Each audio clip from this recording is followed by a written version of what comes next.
নাজমুল ভাই এবং যেটা আছে সেটার মধ্যে অল্প কিছু সুযোগ দিচ্ছে তার মধ্যে প্রায়োরিটি বিজনেসের প্রথম সারি দিয়ে হাসপাতালের মধ্যে যদি বেড আছে বাকি একটা বেডের টেন্ডার এই অর্থ করতে হবে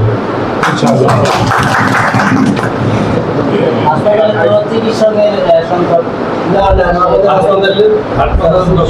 বিল্ডিং হবে সাথে সাথে চিকিৎসক সেবিকা তারপরে ড্রাইভার অ্যাম্বুলেন্স পিওন যত রকম স্টাফ লাগবে সমস্ত কিছুই ওই হাসপাতালের বেড অনুসারে করা হবে নতুন বাড়লে আবার বাড়বে আজকে টেকনিকে কিডনি ডায়ালিসিসের সম্প্রসারণের জন্য বরাদ্দ হয়েছে